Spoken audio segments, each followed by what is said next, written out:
Our next guest is Stephen Quayle, and he is an amazing guy. And I'm not kidding you either. I had an opportunity to speak with him personally before this because there is so much material to go over that it's really mind-boggling.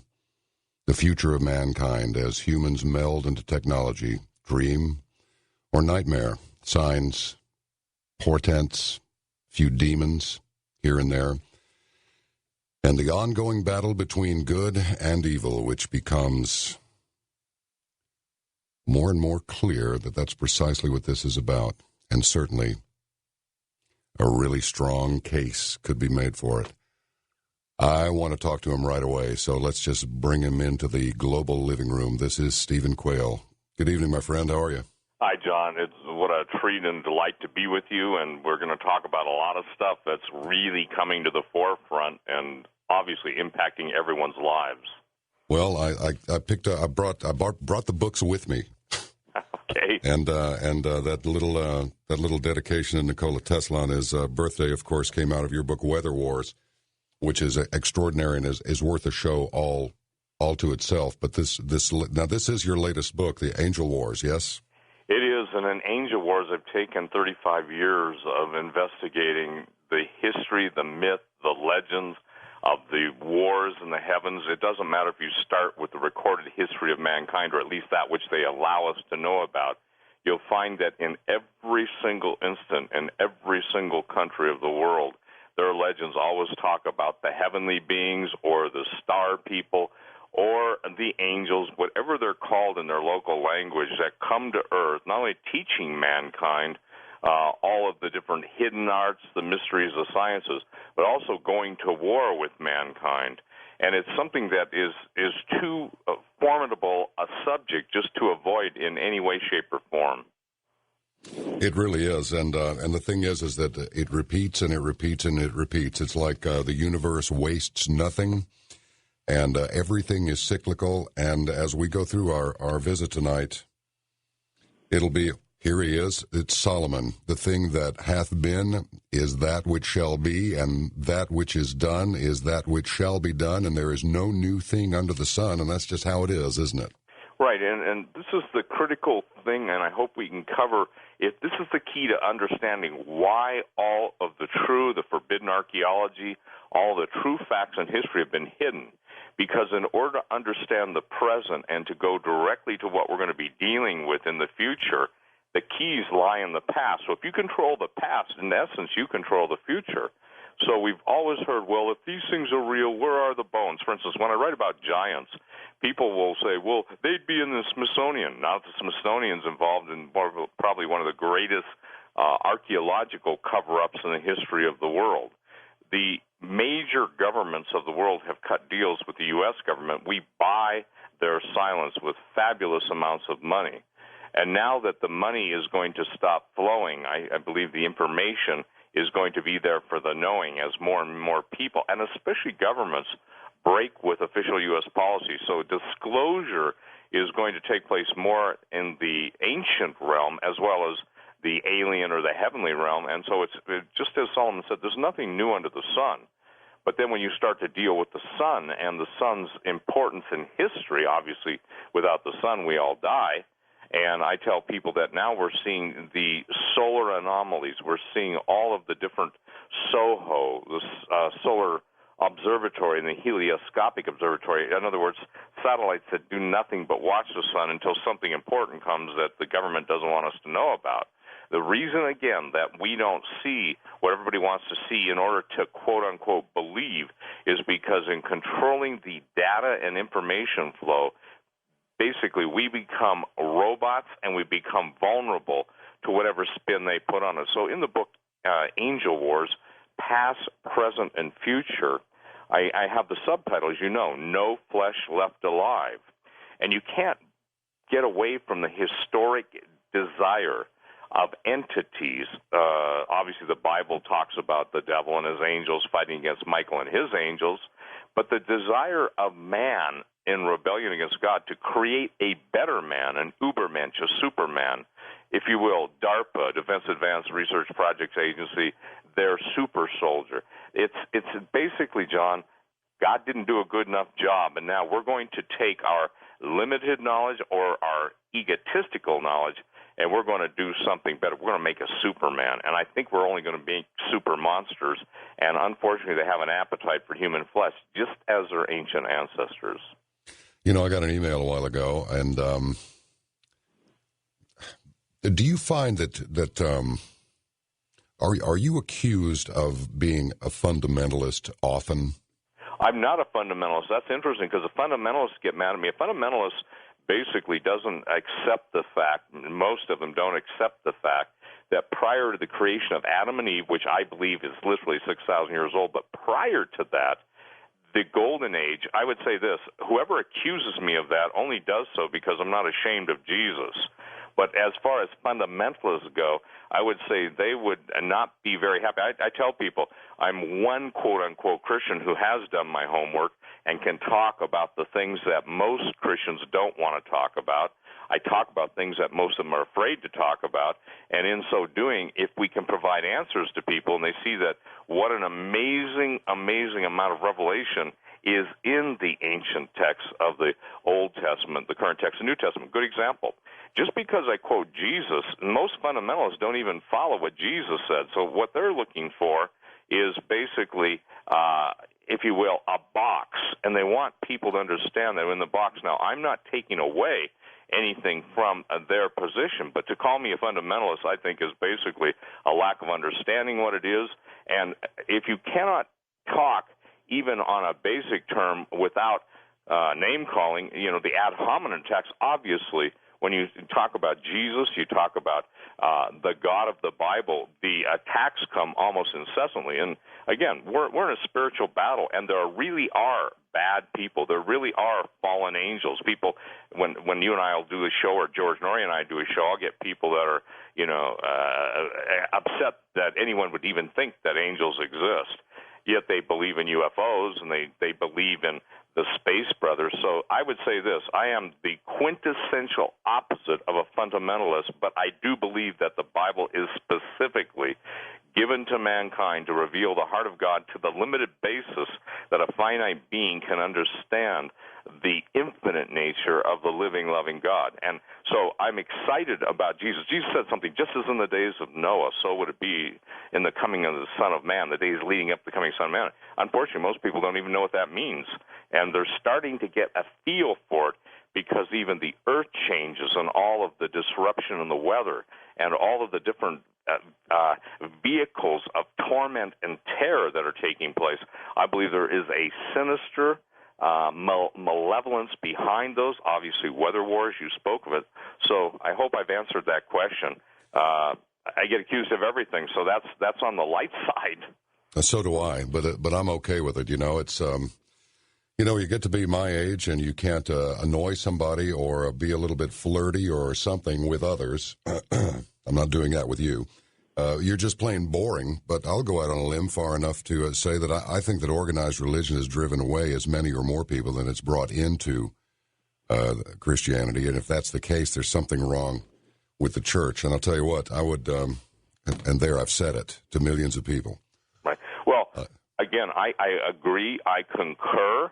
I am to the point of almost, I would say, in many circles, contemptible of organized religion. It doesn't matter Protestant, Catholic, doesn't matter what, because, again, any time people don't know the truth or aren't allowed to know the truth or are suppressed or not allowed certain access to, quote, the truth or historic documents or things that would make it uncomfortable for those who want to control people, you, I, others. Look, we can sum up. I'll sum up the totality of what I speak about. It's relationship with Jesus, and Jesus is not the same as Buddha, Muhammad, an avatar, an ascended master. He's the King of Kings, Son of God. People say God has no children. Well, if Solomon's the wisest man in the world that even non-Christians acknowledge had it together, and even the secret orders and the different cults, the secrets of Solomon, etc., stuff attributed to him in his fallen state, he said, tell me, in Proverbs, what is God's name or what is his son's name? The idea of a God who would absolutely give himself for the people's sins instead of having people climb up steps of pyramids, cutting the hearts out of living, breathing victims to appease some demon or demigod. I think it's fascinating to me because, again, everybody is looking at what they can do, and I'll be even a little stronger than you are. I'm in contempt of organized religion at the expense of people. Jesus came and died for people, not an organization, not a church structure, not to perpetuate dogma. He came that people might have life and have it more abundantly. And Absolutely. in this day and age, with death surrounding us on every corner, I got news for you. You and I both know that there's a certain peace that comes with that knowledge. Tell you what, Stephen, let's take a break right now. Otherwise, I'm going to get I'd love to just keep rolling here, but let's take one. Otherwise, I'm going to bollocks this up real good. Our guest tonight is Stephen Quayle, and we're going to get into this. So strap in tight. It's not going to be bumpy, but it's going to be real fast. This is Coast to Coast AM.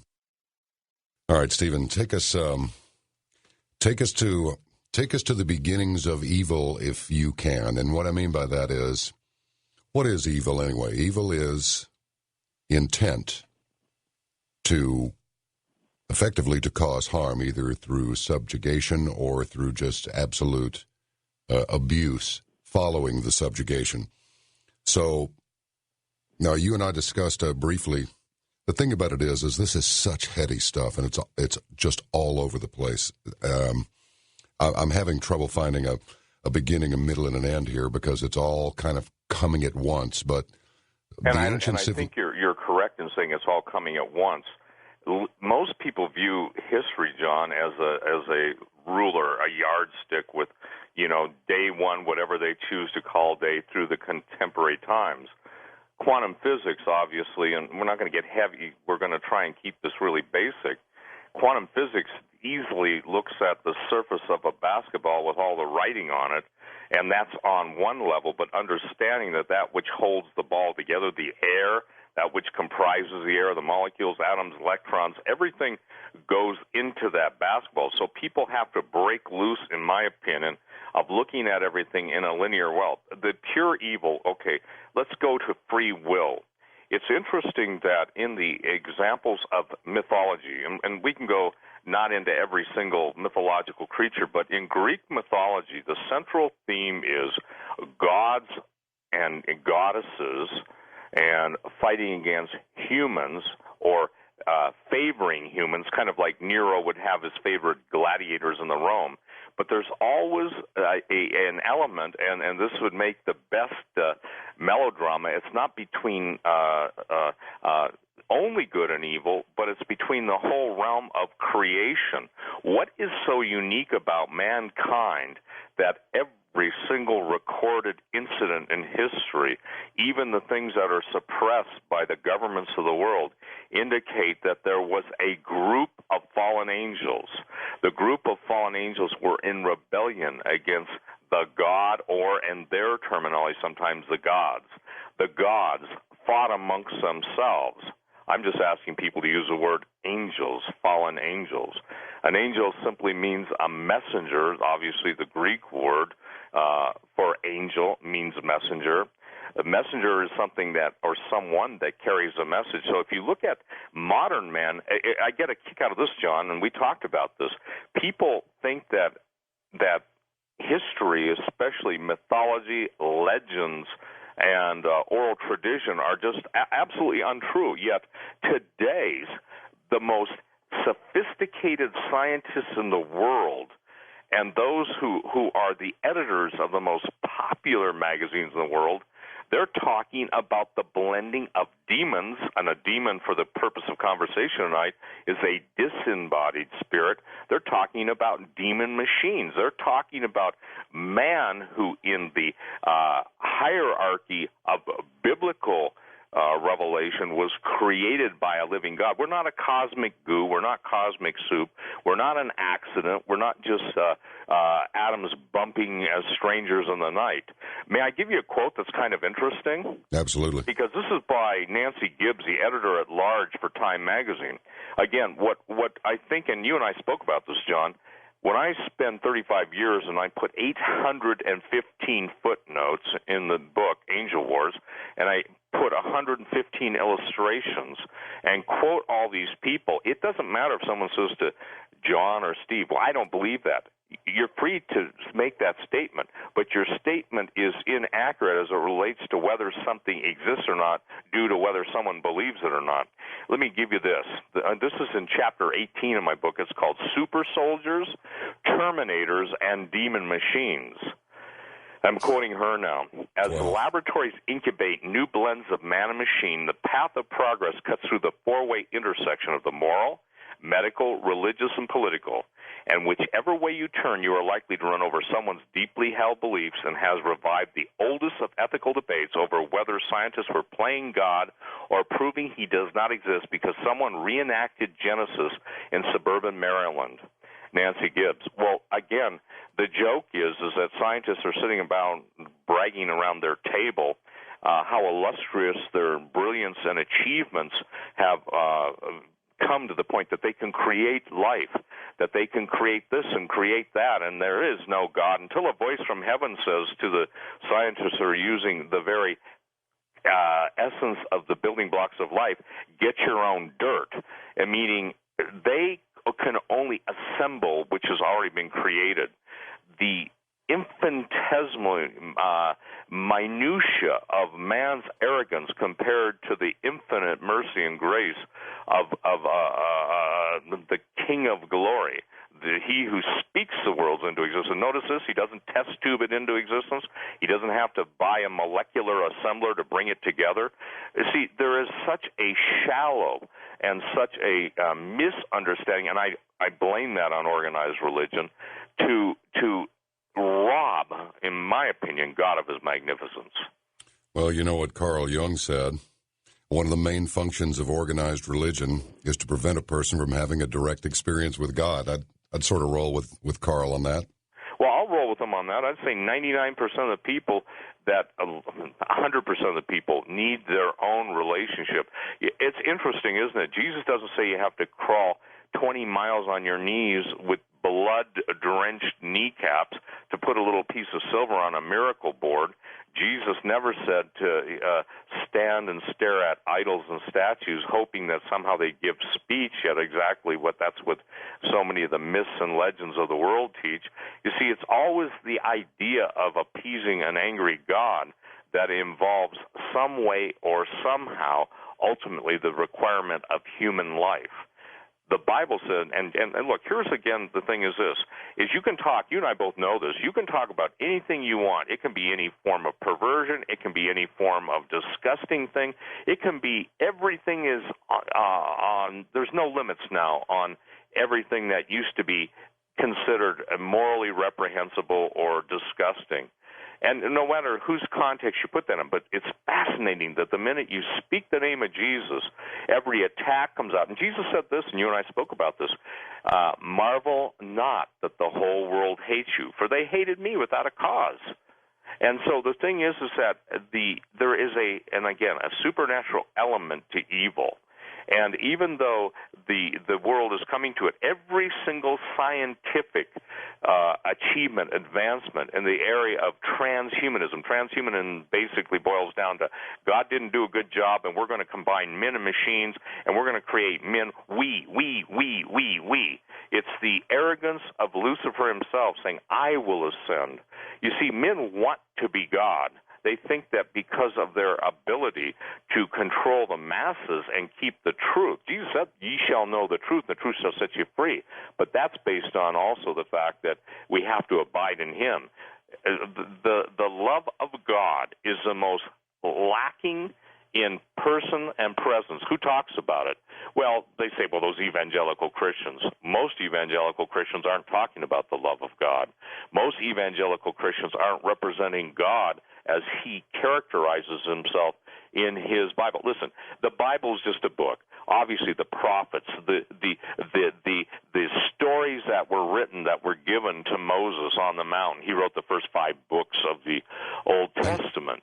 Hang on, Stephen. We got to take a break, and they're going to cut us off. So we'll be back with Stephen Quayle. John B. Wells with you, Coast to Coast AM. We'll roll on after these. We're not selling anything here tonight and on Coast to Coast AM. We're never really selling anything. One thing I know for sure, and I don't know much, I don't know the truth. I get a glimpse of it every once in a while. I get a piece of it here and there, but I do know this. The truth is one of those things that does not require our belief in it to exist. When we come back with Stephen Quayle, I want to find out how much explanation there really is with all these winged creatures, human faces on beasts, beast faces on humans, and all these other things that just permeate our history. Hope you'll hang with us for that. This is Coast to Coast AM. John B. in with you tonight. You can send me an email anytime you want at johnb, Johnb, at coasttocoastam.com. Some months ago, I saw a news article. I don't even know how I got there. You click on one, and it takes you to another, and you go to the sidebar, and by the time it's all over with, I wound up at a UK site. And there was a stillborn sheep, and it had the face of a human being on it, and I'm not kidding you either. It was absolutely disturbing, and the people who commented about it and their comments then put into print were a little sheepish about it. I'm sorry it was there, but it's true. Stephen, give us your thoughts on all of these various creatures of various distorted form that appear throughout antiquity and promise to be replaced in future, and we'll get to that later, with more modern, shinier-looking appendages other than the usual horns and tails. Well, the hidden truths in mythology, especially the Greek mythology, and there are other, again, every single mythological-based belief system deals with this, but the word chimera, some people pronounce it chimera, pronounce chimera, chimera. Yep. Obviously, excuse me, John, half animal, half human. Now, there was a time when people said that would never happen. Now, the idea behind it all is to cross the species, which is a direct confrontation against the created boundaries that the God of Genesis said that he created this, everything after its likeness and kind, and said it is good. The idea of trans-species mixing, not only forbidden by God himself, brought about the judgment upon the earth, killing everything and everyone with the exception of 8 people. People don't believe in Noah's flood. But even prior to Noah's flood, the prophet Jeremiah spoke of another flood that predated the creation of mankind on an earth that was in rebellion. Even the myths of Atlantis, by the way, I don't believe they were just not real places. Atlantis was real. Lemuria was real.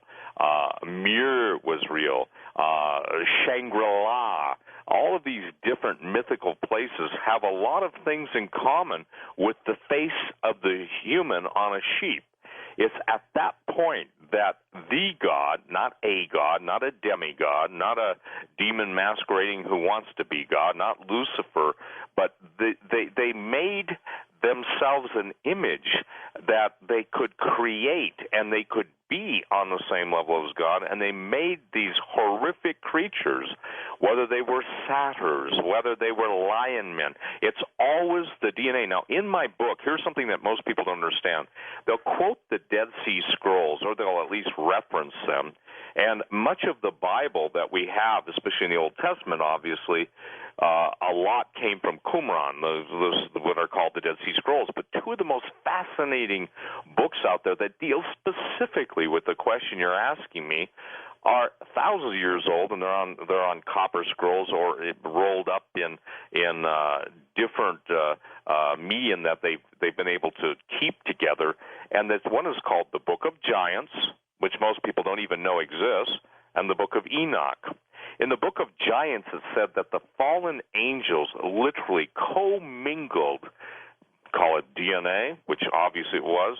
They absolutely distorted, perverted, manipulated the DNA of the animals. See, this is something that, again, most Christians are taught and fundamentalists believe, and I want to make this clear. I believe that the earth was obviously a lot older than 6,000 years ago, and that a pre-Adamic, you'll find this interesting later on the show, but a pre-Adamic civilization of angels and other beings not created in the image of likeness of God were brought forth, and they rebelled. The Golden Age, if you will, Manetto's Table of Kings, I'm going to throw some stuff out there, the Egyptian antiquity records, they go back tens of thousands of years. The map of the Creator, which is 500,000 years old. So modern Christianity can't account for these time periods in the past. They'll try and make excuses, but the thing is the Word of God doesn't make excuses. It gives the truth, not the total truth, but when it comes to the chimeras, when it comes to the animal-human hybrids, it's interesting that in every single case in the Book of Giants, which is complete, and by the way, the Book of Giants, the word book is a little misleading there because it's fragments, but it's all about the fallen angels messing with every form of animal, every form of insect. Somebody knows, you may swat the flies and call them the little bees that they are. By the way, the word bastard specifically is a word defined and applied by God in the book of Enoch to the fallen angel's offspring. So that's what it is. It's not just somebody you don't like. The word historically. Now, some people get offended when I use that word. Obviously, I do want people to understand in the context. So as it relates to your question, John, these things were messing around with the DNA, crossbreeding everything, and that's where the monsters of antiquity come in. That's where all the strange stuff comes in. That's where all the giant centipedes, millipedes, insects, birds, dinosaurs, all this stuff come in. And in my opinion, we're going to be there again. That's why it took superheroes / half men, half God, in some cases of mythology, to conquer these things. And so when I talk about genetic Armageddon, today's technology producing tomorrow's monsters, we ain't seen anything yet. And what the boys in the black lab coats, and when I say black, I want to make this clear, that's the secret laboratories of the world that do such horrific experiments that Mengele would be the patron saint of these guys. In other words, they're that sick. You read my mind about Mengele. Let me tell you what, many people do not know this. There has been, and I know this has been said ad nauseum, but it's true. It's unbelievable what our people, I don't care what color, I don't care. In this regard, absolute color blindness applies. Not only are we being lied to, but these lies are becoming more and more transparent all the time until, of course, the Internet is seized, in which case, well, we'll get to that later. I'm not so sure it's a good idea to run everything over the net, especially with a guy sitting in the Oval Office that can pull the plug on it at any time. Then what? But the amount of knowledge that we're not being taught is absolutely unbelievable. People don't know. Not even the last 100 years of history. Our own president doesn't even know how many states we have. I'm not going to pick on him. He's got his own problems. He's turning gray, and he's done it in 2 years, so he's under a little stress up there. But how do you? Is it only through programs like this that we can get any information out to people? So at least if they don't just swallow it, hook, line, sinker, lock, stock, and barrel, whatever, they can at least go to find the answers to these questions, because this is melding into one big comic book where it's a comic book, so you just take it at face value and you don't take any of it seriously, and in the meantime you're out on the clothesline and you're about to be a victim. Well, that's exactly what's happening, because victim, I use the word victim in the same sense I think that you mean it. We're about ready to be sacrificed, and when I say sacrificed, I'm talking on the altar of a supernaturally evil plan to destroy mankind in its entirety. That's why I use the second title of my book, actually not the subtitle, but No Flesh Left Alive, ? Is in direct reference to what Jesus himself said when he said that if the days weren't shortened, there'd be no flesh left alive. This is why all the secret science programs, the vaccinations, the pharmaceuticals, all of the different plans to control and destroy people are on an accelerated basis. let me put something into perspective, because I think this will explain it in a real simple way. If I might just share one statement, I think this will help people to understand. The goal is not to help humanity be all we can be, to borrow the Army's term, but rather to place those of us living now with a very different creature, to basically create a race of gods, little g's, which will then toss out the old humans, that's you and I, John, who will no longer be useful to have around except perhaps as amusing slaves. If anything, the old-style human beings will be an irritation or a reminder of what the transhumanists once were. You see, you remember the movie, obviously, The Terminator. Remember how Skynet becomes the controlling overlord and self-replicating machines continue to destroy mankind? Sure. It's the same thing. It's kind of like CERN and the Stargates out there, and most people don't understand what the purpose of Stargates are. Before the certain point in time, it's like God puts a time lock on hidden mysteries, and at a certain point in time, those time locks are open. Well, I've talked to people through cutouts, because a lot of people can't talk to me because what I'm saying directly, because I don't want to put them in harm's way, and I prefer that I never know any names of people, just the information. Men will tell you what's going on. What's going on will not tell you what the men are doing. So in the basis of human intelligence gathering, that's why the KGB and all of the spy networks, Chinese, CSIS, Chinese, all of the different spy agencies of the world, the ones that lead the field aren't the ones that are technologically perfect like the United States or what we once were, but the ones that have human people in the field. So God has witnesses, and he has people that are letting his people, i.e. those who are followers and believers and who believe in the redemption, Lord Jesus Christ, warning the people of what's coming. The coming nightmare is so horrific that I lack the words to try and share with people. So by giving the answer to what's going on behind the scenes, it's my desire and my prayer that I can give the antidote for fear. And the antidote for fear is simply knowing that you know this is how it's going to play out. You may not know all the details, but that God in his mercy and love told you that you don't have to be afraid of it. You don't have to be afraid of it if you obviously have the ability to overcome it, not in your strength, but in the strength that the promise of the Word of God. Listen, Satan doesn't like this. He knows his time is short. There is war in heaven going on right now. There's war on the earth. And if you notice the anti-Christian bias, it's increasing so greatly that it's almost like seasoning on a plate, seasoning in a restaurant to serve everyone up on a plate. We've seen this in history before. The reason history repeats itself is because men don't learn from their past mistakes, and they become apathetic and indifferent. And in apathy and indifference, you offer yourself up for slaughter. You know, it was the great books and the quotations therefrom. Is that a word? No, well, I'm hosting the show, so it's a word tonight. Therefrom. Now it seems to be the great screenwriters, and I don't know if Morpheus out of the Matrix was the first one to say it, but I remember him saying it's one thing to know the path, but it's another thing to walk it. It's difficult to get on that path and stay on it. And I want to get your take on something here because you touched on it a minute ago, but I didn't want to interrupt you. And it is that I got an email a minute ago from a fellow who said, would you ask Mr. Quayle, the God of the Old Testament seems to be a little more harsh than the God of the New Testament. In my mind, I said, well, that's because you have Lord Jesus between you and him.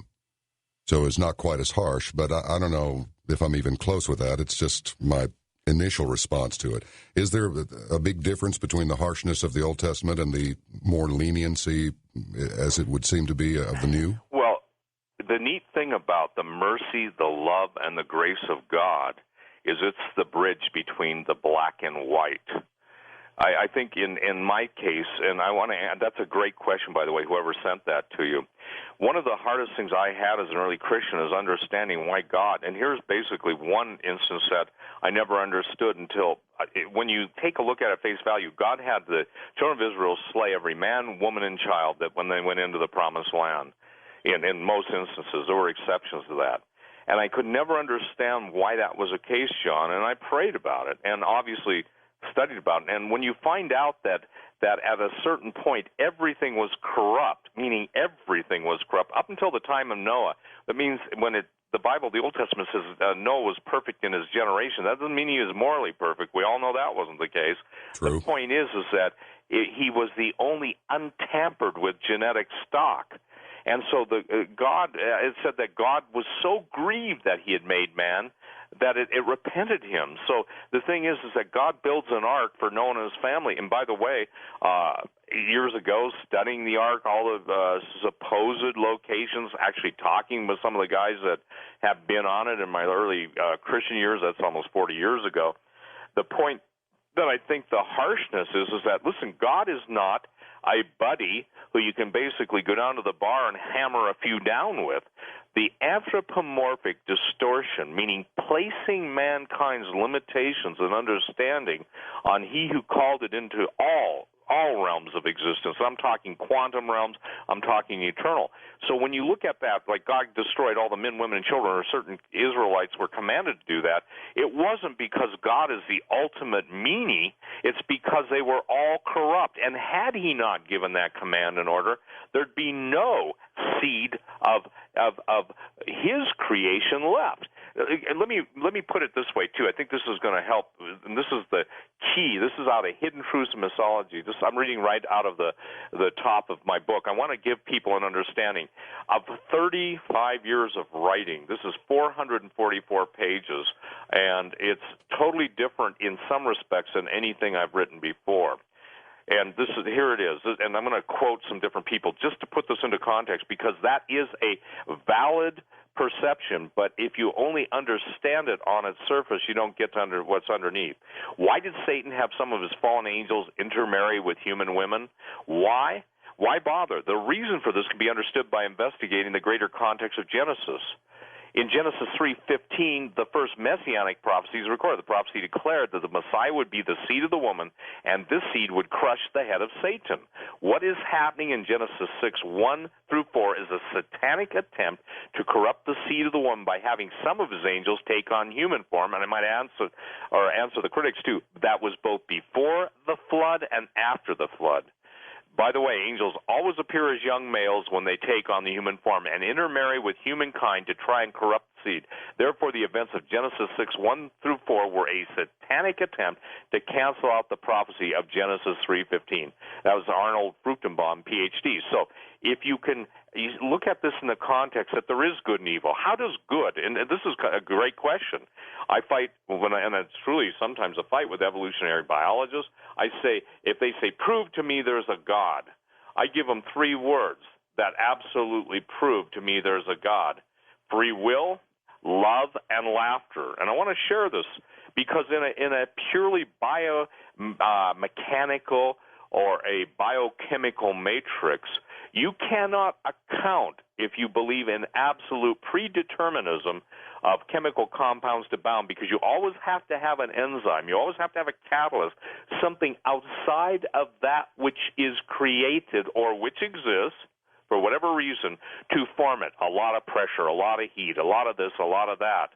The very nature of the argument, I've said on Coast to Coast with George before, John, that there's nothing that expresses to me the truer nature of God than love. So the God of the Old Testament was truly harsh. When you understand the barbarism of the Old Testament, and by the way, God, the Hebrew God, the God of the Old Testament never allowed human sacrifice. And even in the Hang on, Steve. They're going to cut us off. Hold your thought. Hold on tight. This is Coast to Coast AM. We're coming back.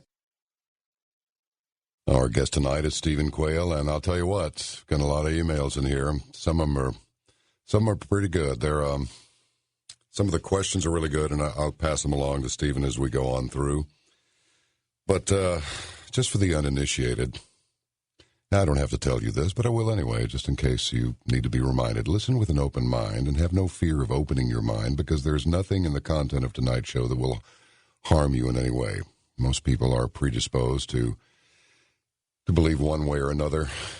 Anyway, as individuality slips away.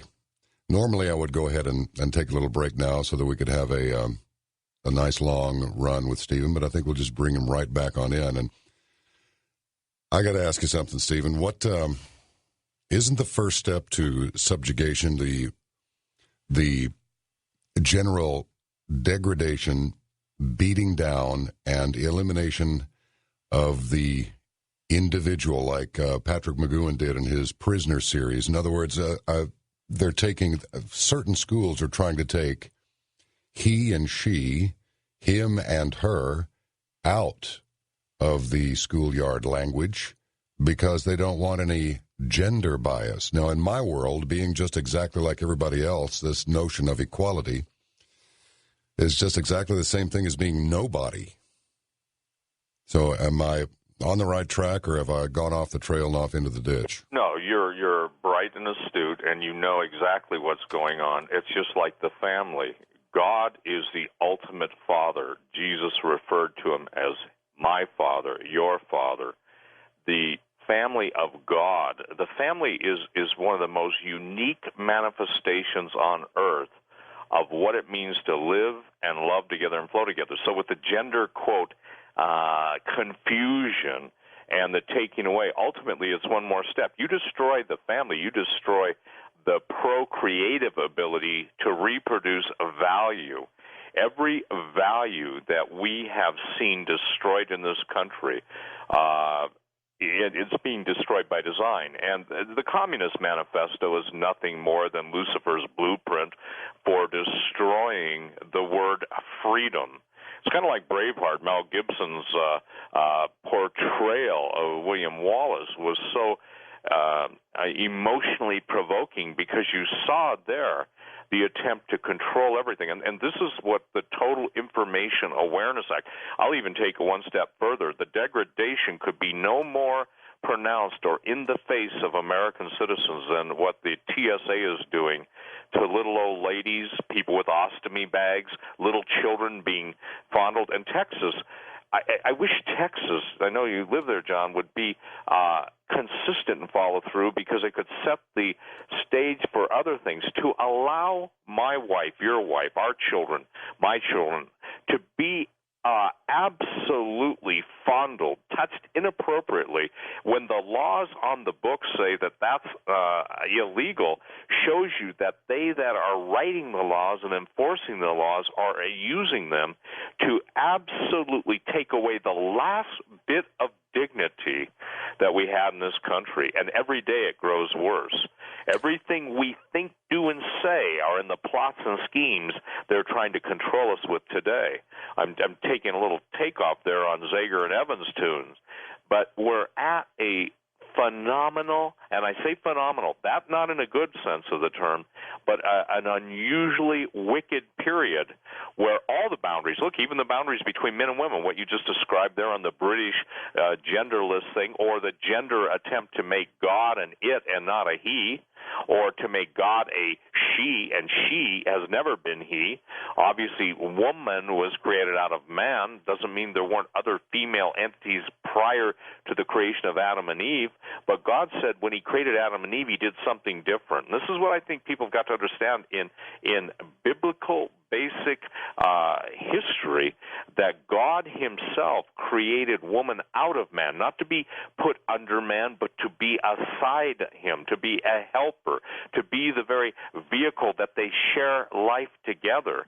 And so now with all of the attempts at feminism, and by the way, feminism and humanism, anytime you hear the word humanism and feminism, if the feminists in this world would stand up for the women who are being abused in Middle Eastern lands and all the horrible things that are done, you'd say maybe there's a different agenda for these virtue virtue supposedly invoking groups that don't do what they do, except they do everything against women or against mankind. So the whole idea of a gender confusion is to do the very thing I believe that you are picking up on. And by the way, feel free to interrupt me at any point, because I wasn't able to hear the background music, and so I want you to understand, John, you're free to interrupt me at any point. Oh, listen, I do it all the time. I run those breaks so tight sometimes. Sometimes I get chopped off because I just can't stop. But I hate to interrupt you because it's so, well, it's good to listen to. Got to ask you a question here. This is a repeat email, but the email says he is so right. Ask him about the bloodline of Satan on earth. The demons are here through the international bankers, the Rothschild. That seems a little over the top to me, but absolutely nothing surprises me. It really doesn't. Sometimes disappoints me, but doesn't surprise me normally. Any thoughts on that? Or well, sure. And the listener is referring to, it's not just them, okay? The whole bloodline issue it goes right back to Genesis 3:15, because Satan does have a seed, and that seed he's injected himself into the human race, and obviously wants to propagate his offspring. And this is what I think people have got to understand. Again, your emailer is really onto something here. I interviewed one of the most powerful illuminists I ever met in my life. He's now dead, so it doesn't matter. It would be no purpose to throw his name out there. But he was raised as a full-scale Luciferian by a very rich Texas oilman, okay? No last names, and there's no assumption to anything that starts with an H, okay? It's not going there. But I'm just saying this, from their inculcation as children, they're taught that Lucifer is the light bringer, okay? Matches used to be called Lucifers. The light bringer that is going to bring mankind out of his bondage to the living God, i.e. we would call him God the Father, or the Hebrew God, I am that I am, not me, but God speaking as he revealed himself to Moses, and that they believe that literally they've been given the divine bloodline. They believe that the control of money, now this is what the listeners really clued in on. If you control the money, Amsel Rothschild made the statement, give me control of a nation's money, and I care not who writes its laws. Then you immediately contrast that with Jesus' words, the love of money is the root of all evil. What are we seeing right now, John, in the control of money? We are seeing the absolute subjugation, destruction, and the end to America's middle class. Someone says, look, that's a little extreme, Steve. No, it's not extreme. These people believe that they are the God-like ones, okay? I will be like the Most High God. They are of their father, the devil. And they openly worship Lucifer. And here's something that I'm not injecting this. I mean, some of these guys who are fabulous researchers have gone in and can show the bloodlines all the way back. They believe, wrongly so, that in nowhere in the Holy Bible does it maintain in any way, shape, or form that Jesus had any offspring physically. He did not have sex with Mary Magdalene and produce a race, if you will, of co-Jesuses throughout earth. Now, there were people on the earth who claimed to be Jesus, like Apollyon of Tyana and others, who went around even to India claiming to be Jesus. In other words, that's why Jesus said, all whoever came before me are thieves and robbers. But unless someone understands the history, they don't understand that to control the money is to control life. And these guys are now choking the very life. These guys, meaning the international bankers, they are throwing the world into a global economic meltdown in order to bring about the New World Order under Lucifer, which George Bush Sr. referred to, 236 times in his last year of office. So they want control of money to control life. And, John, you know, when you hear the stories of what people are going through, it's heartbreaking. And what else are they taking away? They're taking away hope, they're taking away dignity, and they're taking away the way that God ordained that every man can work, labor, and be able to provide for his family. The Apostle Paul said, any man that doesn't provide for his family is worse than an infidel, because there were infidels who thought that women should do everything. And I'm not, I'm saying this is that in in the context that we're talking about, the international bankers claim to be literally the not only the light bringers, but the controllers of the destiny of mankind. They want the planet rid of 5.5 billion people, and that should make about 5.5 billion people rather upset. I would think so. You know, the emails that are coming in here, and I invited them, and I continue to invite them. It's John B, JOHNB at coasttocoastam.com. They're right down the middle. There is wait a minute. There's a line right down the middle. They're either on board with what's being discussed tonight, or they're absolutely not. And absolutely. There's no gray area there at all. We're coming across like a couple of, I'll get out the snakes and start rolling around and doing the ole whatever. But that's not what's going on. Here's the thing. We're going to have to take a little break here. LA Control just said so we're going to. But here's the thing.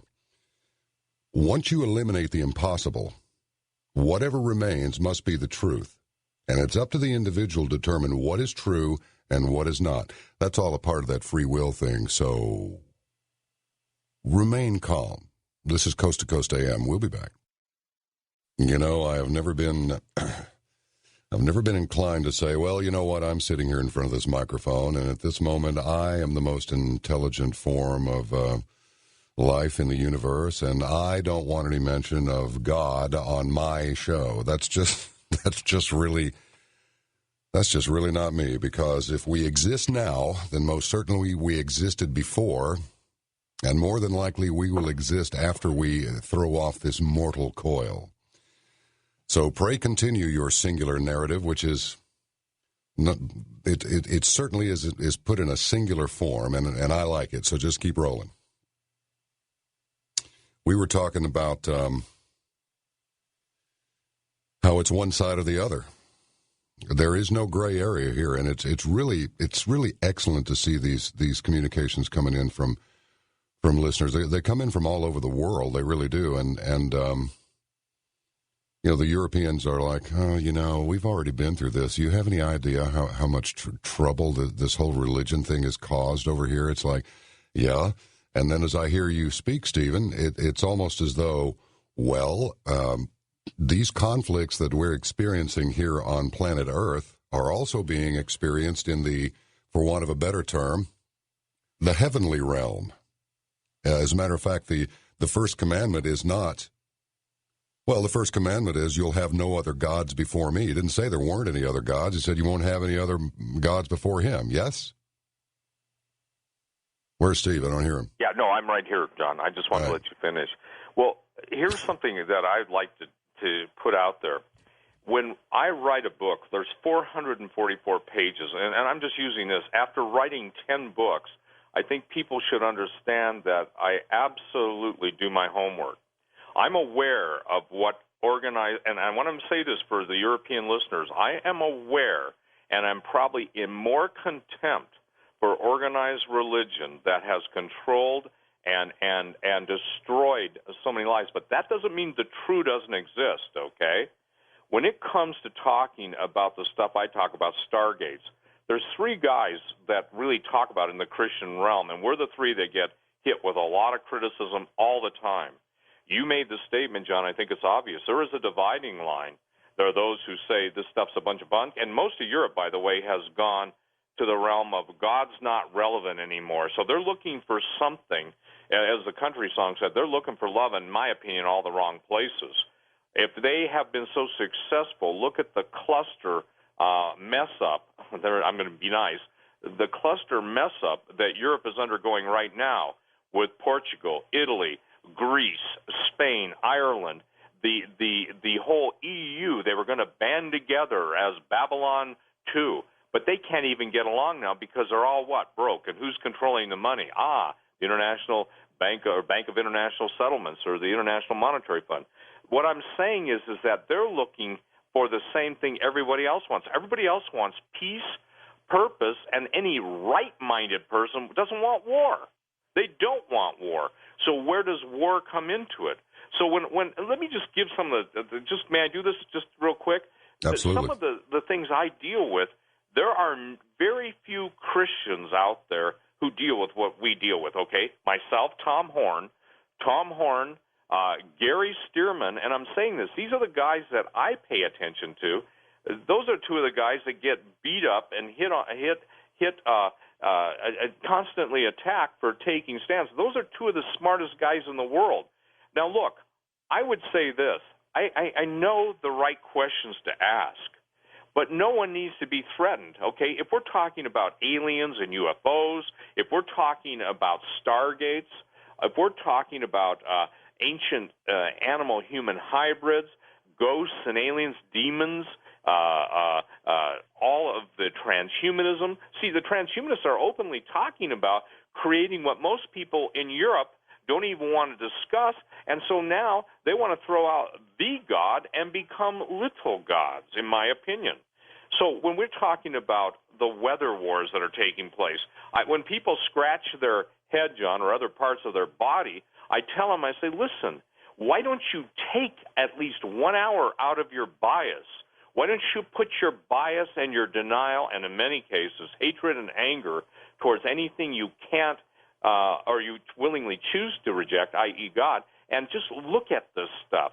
If somebody says to John and Steve, let's say we're together, John, in 5 minutes I'm going to run you over with a car. You see that red car down the road, and let's just make it fun, Ferrari Modena. I'm going to, in the quarter mile, get up to 120 miles an hour, and I'm coming straight at you guys. So we see the guy, we go, he gets in his car. You and I are standing, let's say, out in on a racetrack or something. He gets in his car. He's serious. He looks at us. We get that glint in his eye, and we know, you know what? He's serious. It's time to step out of his path. I think that the basic understanding of people is they want it on their terms, and they don't understand that the terms they're looking for are the very terms of their enslavement and worse, or destruction. Let me ask you this. What effect do we imagine that that our conversation tonight is having on people of other faiths, Muslims, for example? Well, first of all, the realm of the jinn in Muslim theology and the end times is very present in their beliefs. I probably, for a non-Muslim, have a very good understanding from a Western approach of the jinn. I mean, even something as, like, let's talk science fiction, or even science fiction shows like I Dream of Jeannie, Barbara Eden in the Bottle. Where did the promise of something that had been locked up coming forth, or the words abracadabra, or 1001 Arabian Nights, or any of the if you will, the historic points of Islam in their literature and in their belief system. The thing is that what I'm trying to say is you cannot escape the supernatural. Why are the Sci-Fi Channel, they have Ghost Hunters, International Ghost Hunters. They have all these things. Listen, ghosts, demons, and all the different creatures of the night, they've been around since antiquity. Do you remember, John, the first Conan movie? Conan, yes. the Barbarian, Sure. with obviously Arnold Schwarzenegger? Oh, yeah. You remember when he goes into the desert and there's this beautiful, alluring woman who welcomes him into her tent? Do you remember that scene? If you don't, it's based on the Middle East, the night hag, Lilith the night hag, and people can see what we're trying to say is other faiths, all faiths, and it doesn't matter.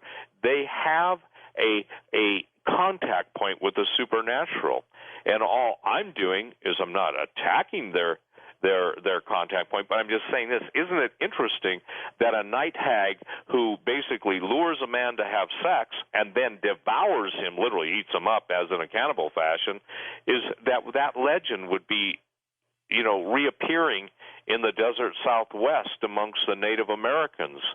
And isn't it interesting that the giants, the ogres of history, whether you're in the British Isles or you're in Cambodia, Laos, Thailand, this is something, that word giant is such an important understanding, because it means something other than the scale and size of man. Plenty of indication that they affected history way more than anybody gives them credit for. Let's talk about it when we come back. Our guest tonight, Stephen Quayle, his new book, Angel Wars, Past, Present, and Future, No Flesh Left Alive. John B. Wells in with you. Coast to Coast AM will return. I'd like to thank everybody who's sending the emails in. Some of this stuff is really good, most of it. And, of course, I'll try to answer as many as possible, but they're really coming in here. And our guest tonight, Stephen Quayle, wants to take us in some various directions, one at a time, of course. That'll make things a little bit more coherent. We are going to go ahead and knock out this, what we call a floating break, so we can have a nice long run up toward the top of the hour, and then next hour we'll try and work in some of your calls, too. Thank you very much for being with us tonight. John B. in with you for the duration of this show. This is Coast to Coast AM. We shall return. Stephen Quayle, take us anywhere you'd like to go, because my head is reeling and I'm ready for just about anything. And according to the communications I'm getting from our audience, they are too. So hit me. Well, I think, John, probably the greatest example of suppressed truth that's coming out is remember when we used to be told about the moon not having any water and Mars not having any life? And people have got to see the change now in attitude of even the UFOs that are being seen, the triangular-shaped spacecraft that are ours, by the way, the TR-3, Tango Romeo 3 Bravos and 3 Charlies and TR-4s. Most people don't understand that there is a total blackout to the mainstream of what's really taking place in space, what we really know about the planets. If the former head of Skunk Works, which is a top-secret governmental development initial program that was under Lockheed, basically came up with a statement, Bud Rich at his retirement dinner, if the American people knew what we've done, that we've been beyond the stars, in essence, he said they'd be furious. When people look at the ending of the space shuttles, they think, oh, woe is us. It's a smart move to save money because we're so far beyond all that. Now we know, and some of us have been saying this for 15 years, I've taken a lot of heat, especially from quote-unquote Christians. They'll basically put a cross up like I'm a vampire because that guy believes in UFOs. I don't believe in UFOs. I acknowledge them. I understand where they come from. I understand the technology, the people in the know. Look, I could know nothing except people have taught me, and I've learned to ask the right questions, many times at my own expense, what really goes on behind the scenes. And what's astonishing to me when I've talked to some of the most important people, in my opinion, in the world, and these are not Luciferians, these are amazing men, they and women, they basically ask me a question. They're in a position sometimes to how do I say this, fly some of the stuff that most people don't even know exists. They say, you ask us, Steve, why we sit back and watch this go down, yet the American people won't speak up and won't elect people that will represent them. And this is true of the Europeans listening in, too. That we basically believe lies, promises that are based on nothing, but will never believe the truth that's based on something. So you can't have, in the UFO world, millions, and you go on YouTube and you'll see how many viewers there are to every specific video that's posted of triangular-shaped or whatever shaped spacecraft. You can't see the aerial phenomenon associated with UFOs, for instance, over Moscow. We're seeing China and Russia showing the double sun. We're hearing all the talk about Elenin and Planet X being the 10th planet, Nibiru, Gabriel's Fist. All of this stuff is classified under national security. Stan Deyo used to be able to give such a wonderful picture of where earthquakes would take place based on what are called sea surface temperature anomalies. He was so good at it, by the grace of God, very bright man, that the people that were feeding the data were ordered by presidential decree under George Bush to no longer make that stuff available to the public. Everything that is stuck under a national security blanket in this country, I think in Britain they call them national security letters, it's designed to keep you from knowing the truth. That's why the whole, and listen, if people want to take the official conspiracy 9/11 story that the government came up with is fact, and they're doing themselves a great disservice. But it's not only 9/11. I think 9/11 was the most in-your-face control of a staged event, if you will, false flag, covered up, and then absolutely perpetrated and kept going by those who deny the truth. When I talk to people, John, I'm sure you do too, behind the scenes, they're all saying the same thing. America's bankrupt. These are people in the know, by the way. Things yes. get really ugly when entitlement programs are cut off. You're seeing the fighting going on in the battles right now for the different amounts of money allocated to Social Security, who will get paid, who won't get paid. States are broke and literally going broke, shut down Minnesota. You see, one of the things I've tried to present to people is this, is they can say what they want. Obviously, there are professionals who want to make sure that people like me and others are discredited. When I have a lieutenant colonel from NORTHCOM sitting in my office in Bozeman, Montana, that's where I live, telling me, when you go on coast to coast, and then he named off some other people, and some of them are the people that are well-respected in the alternative community, our whole job is to control the flow of information and then to denigrate, to absolutely dilute, to absolutely pollute, and to character assassinate you. By the way, that guy was a Christian. And with tears in his eyes, listen, a lieutenant colonel, I'm not in the military, but that certainly isn't a private. And he said, Steve, I can't take it. And he said, well, they've got plans. So the planning is there. The military movements throughout the country, the helicopters, all the exercises. And I say to everybody in the military who's listening into this tonight, since when did the American people that your fathers, brothers, mothers, and others died for, since when did we become the enemy? Because something has changed in this country, something very drastic. Listen, a man who is an American, a woman who is American, a child who is an American had an identity that was different than anything in the world. You don't put anything in front of the word American. It's not just because you're an Italian American, a Polish American, an Afro-American, a Japanese American.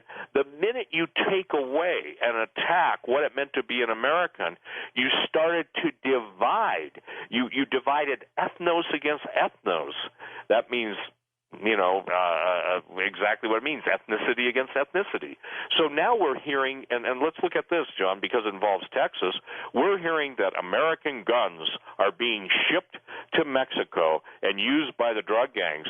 Now we're hearing that the very people that control the guns in this country are responsible for firearms up to 30,000. These are full automatic weapons. I'm a gun guy.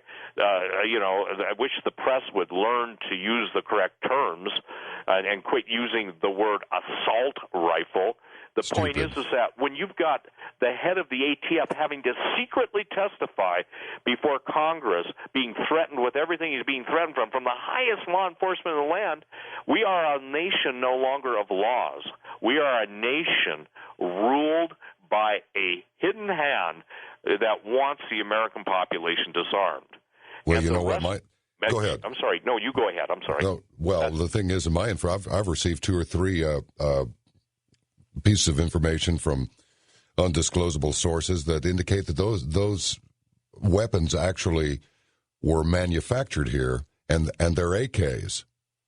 They're Kalashnikov rifles, and I'm wondering, why are we producing Kalashnikov rifles here and then having the ATF oversee their transport south?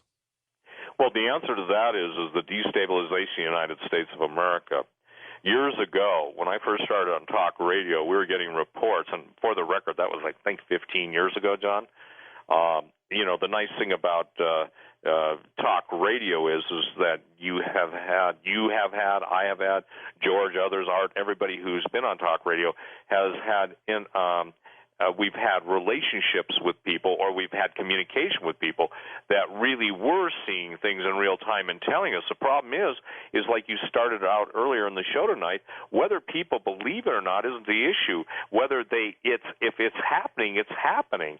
And in those days, there were entire Chinese shipments of military heavy weapons coming in to the gangs on the West Coast. So why is our southern border wide open? I think it was, 40 or 42 people killed in the gunfights between the Mexican government and the drug gangs yesterday? 42 people. If you remember, ladies and gentlemen, we hear reports of coming from Afghanistan and the farthest parts of the earth that were involved in war, and that's a huge number, yet it's happening on the border. It's no longer safe in some border towns, and yet where is the disconnect? And by the way, AK-47s, 7.62 by 39, that is a light weapon. What I'm telling you is that the heavy weapons are flowing into Mexico. I mean, we're talking anti-tank weapons. We are talking shoulder-fired missiles. We're talking stuff that would blow most people's mind, and it filters through the gangs. So why is it that we'll send tens of thousands of U.S. troops who put their life on the line overseas for, quote, our interests, yet somehow the Border Patrol is licensed or relegated to having 9mm handguns and maybe a 12-gauge shotgun, and then there are their rules of engagement, and they're being outgunned. So I think the thing is that people have to understand the reason the southern border is open is because it is designed to be open, again, for the destruction of the United States of America. Why do we have the greatest tornadoes in history clustering and the electromagnetic signature of weather warfare indicating 2 days before that it's going to hit, and yet we're hearing that the President of the United States is out golfing or it's been a tough week, and then we hear the fact that all of these natural, and I say that with tongue-in-cheek, John, I believe these are man-made weather warfare incidents designed to destroy the growing capability of this country, designed to destroy the farm base of this country. And again, I've done my homework. If people don't understand that there are documents that already claim, and the top men in the world, whether it's Defense Secretary Cohen or Zygmunt Brzezinski, under the respective regimes they operate under, already admit to all this stuff, the scientists that developed it admit to it, then I got news for you. The arguments, well, I don't believe that. Their belief mean nothing. Seeing is believing, and when you see the devastation taking place in the Midwest and the lackadaisical approach of dealing with it, you've got to understand that there is a reason. You only focus on stupid stuff like murder trials and what new celebrities having what new affair to keep the people occupied. Americans have lost their critical thinking skills. It's, in my opinion, related directly to public education, and it's all part, I'll say it, I don't care. It's all part of the Communist Manifesto. And communism is, listen, socialism is not a good thing. We are seeing now the full implementation of godless rebellion and the implementation of the one world government. And I want to say to people, if they think the people who are screwing us up on purpose can provide us a better future, boy, are you deceived.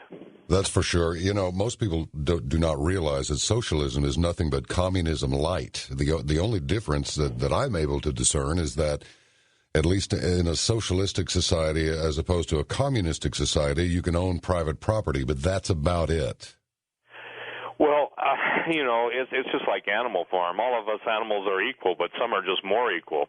If you look at the ruling party of any communist nation, it doesn't matter, and the leaders, they live fat off the hog or they live off the fat on the lawn, they eat the fatted calf, and yet people starve.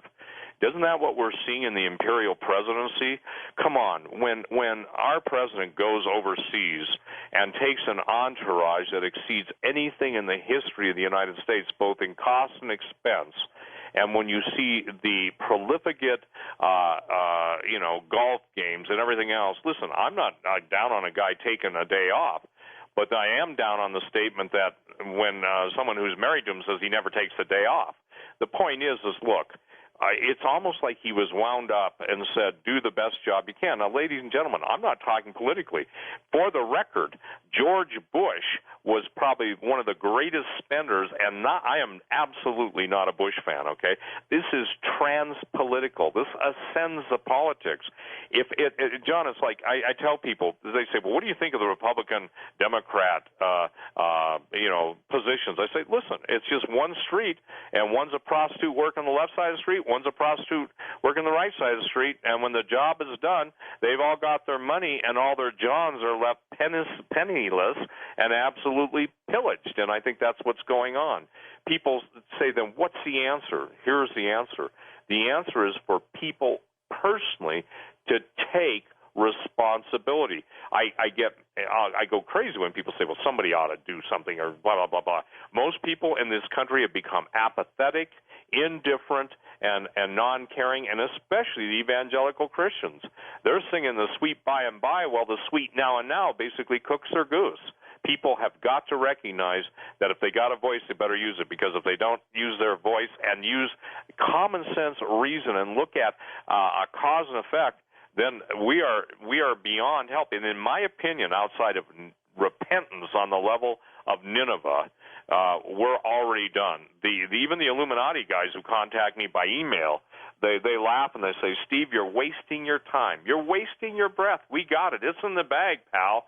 And I mean, that's the kind of emails I get, plus the other ones I can't quote on the air. But the thing is that coupled in with those emails are more people saying, thank you. We knew something was wrong. I'm getting those right now. They're saying, for me, Steve, to thank you, John, because you're one of the few guys that takes a stand for what he believes. You might as well, because, you got to check out of here sometime, so you might as well stand for something while you're here. That's what I loved. We only had one conversation, as a matter of fact, and that's what I loved about you is obviously, in your world, in your realm, you made a statement to me that very few people make, and that's, hey, I know what God has done in my life. See, the man with the testimony of supernatural intervention in his life isn't at the mercy of the man who's a critic. It's just not. You know what you believe, and you're persuaded. Well, and I'm not going to stand between somebody and a good idea, but I just don't, here's the problem. People use this word religion. Doesn't religion just mean something that is done regularly? It has nothing to do with, it's not that it has nothing to do with it. It doesn't have everything to do with your spiritual orientation. It's just something you can say that you ride your bicycle religiously every day. It doesn't mean you do it while you're in prayer. And, we've got like I say, these emails keep rolling in, and they're one side or the other. Let me ask you something, though. Let's say this is all contrived to destroy our country, which was once our nation. But it's a country. I thought I lived in a city, and then later on I found out it's a market, actually.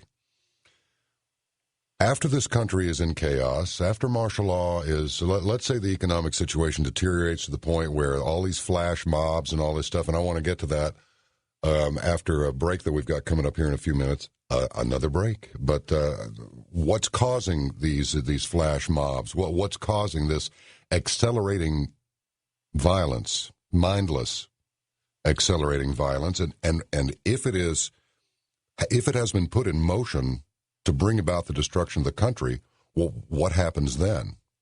I mean, what's the point? Well, the point is the destruction of the country. Is that the whole thing? Listen, the United States is to be divided up in 10 regions. Okay.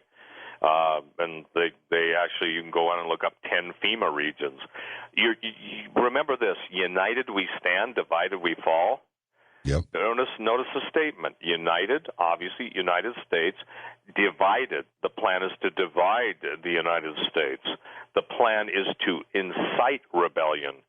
It's a Hegelian dialectic. Hegelian dialectic is simply this: you create the problem, you provide the solution, and by providing the solution, you bring about the desired result.